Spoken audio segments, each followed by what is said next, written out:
बच्चों good morning. आज का हमारा टॉपिक है प्रकाश का अपवर्तन। आज बच्चों हम आपको पढ़ाएंगे प्रकाश का अपवर्तन।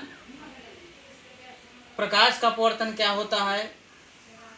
जब प्रकाश की किरण एक पारदर्शी माध्यम से दूसरे पारदर्शी माध्यम में जाती है तो वह अपने मार्ग से विचलित हो जाती है। इस घटना को बच्चों कहते हैं प्रकाश का अपवर्तन। तो बच्चों यहाँ पर दो माध्यम आते हैं और निश्चित ही जब प्रकाश किरण एक माध्यम से दूसरे माध्यम में जाती है तो अपने रास्ते से विचलित हो जाती है।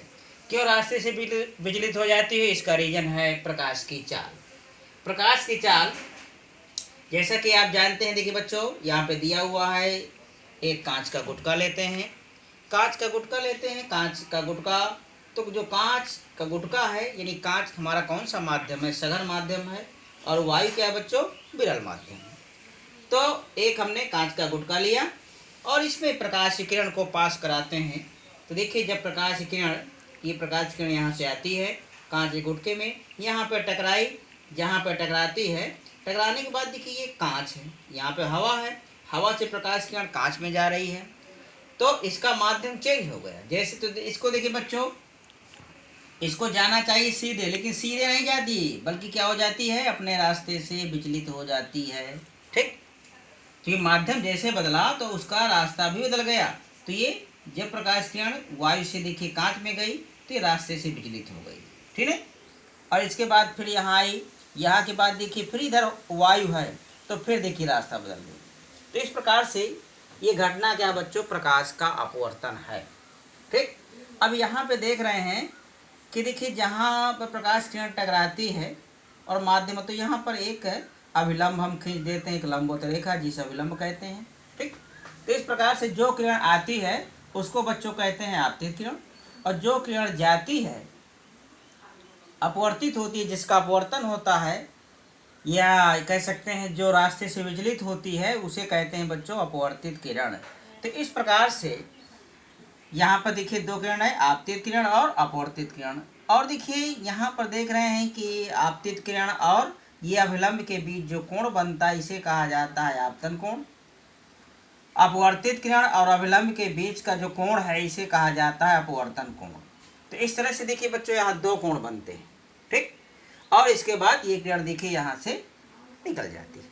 अब यहाँ पर हम देख रहे हैं कि जब प्रकाश की किरण देखिए वायु से कांच में गई तो क्या हो गई? अभिलंब की ओर झुक गई। फिर इसके बाद देखिए जब कांच से वायु में गई तो अभिलंब से दूर हट जाती है। तो यहाँ पर देखिए दो महत्वपूर्ण बातें हैं। पहली बात क्या है कि जब प्रकाश की किरण विरल माध्यम से सघन माध्यम में जाती है तो अभिलंब की ओर झुक जाती है।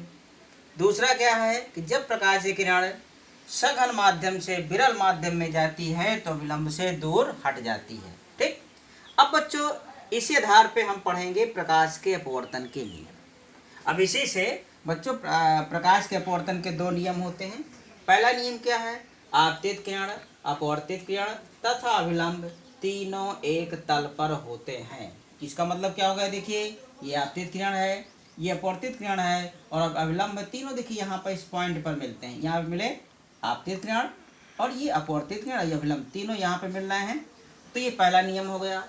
दूसरा नियम क्या होता है? देखिए यहाँ पर जो कोण बनता है आपतन कोण, ये अपवर्तन कोण, तो इनका देखिए हम साइन लेते हैं किन्हीं दो माध्यमों के लिए।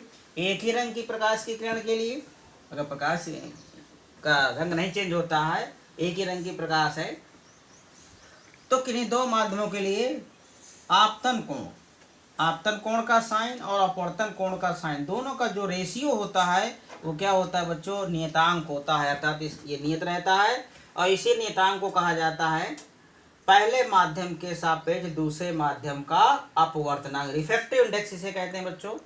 और इसी को कहा जाता है स्नेल का नियम। तो इस प्रकार से देखिए दूसरा नियम है sine i upon sine r equal to 1 and 2। इस नियतांक को n से लिखा जाता है। 1 मीन्स पहला माध्यम और 2 जो 2 लिखा हुआ इसका मतलब क्या है? दूसरा माध्यम। तो इस प्रकार से sine i upon sine r equal to 1 and 2। तो इस प्रकार से जो साइन आई और साइन का अनुपात है यह हमारा कहलाता है पहले माध्यम के सापेक्ष दूसरे माध्यम का अपवर्तनांक। और इसी को कहते हैं जो है स्नेल का नियम। अब जैसे यहाँ पर इसको हम लिख सकते हैं, जैसे कह दिया जाए कि देखिए यहाँ वायु, पहला माध्यम मान ली वायु है, दूसरा माध्यम कांच है, तो इसी को हम लिख सकते हैं ANG। इसी को हम क्या लिख सकते हैं ANG। ANG यानी sine i upon sine r equal to ANG। A means air और G मीन्स ग्लास। तो इस प्रकार से इसको हम कह सकते हैं वायु के सापेक्ष कांच का अपवर्तनांक। तो वायु के सापेक्ष कांच के अपवर्तनांक को ANG हम से लिखते हैं, ठीक है। और ये आपका हो जाएगा साइनाई अपॉन साइनार। इसी प्रकार से मान लीजिए आपसे कह दिया जाए कि पहला माध्यम वायु जल है, प्रकाश किरण जल से कांच में जा रही है, तो इसको हम क्या लिखते हैं जल यानी वाटर। तो इसको लिखा जाता है WNG। क्या इसको लिख देते हैं, जैसे मान लीजिए पहला माध्यम जल है, तो जल से प्रकाश किरण कांच में जा रही है, तो इसको लिखा जाता है WNG। तो WNG का अर्थ क्या हो गया बच्चों, जल के सापेक्ष कांच का अपवर्तनांक। अब देखिए जो हमारे दो माध्यम हैं, अब जैसे यहाँ पर हम देख रहे हैं कि जैसे ANG यानी वायु के सापेक्ष कांच का अपवर्तनांक, यानी प्रकाश किरण वायु से कांच में जा रही इनटू, अब इसको पलट दीजिए, अब कांच से प्रकाश किरण वायु में जा रही है तो GNA, तो ANG into GNA equal to क्या होता है बच्चों, ये 1 के बराबर हो जाएगा। तो इस प्रकार से एक हमारा ये फार्मूला बन गया, ठीक है। यानी ANG into GNA equal to 1, ठीक। तो यानी कि माध्यम चेंज हो रहे हैं तो इन दोनों का मल्टीप्लाई 1 के बराबर होता है। तो ये आज हमने आपको बताया प्रकाश का अपवर्तन और अपवर्तन के नियम, ठीक है। तो ये इसको आप लोग जो है लिख लीजिएगा, इसको याद करिएगा। Very very thanks.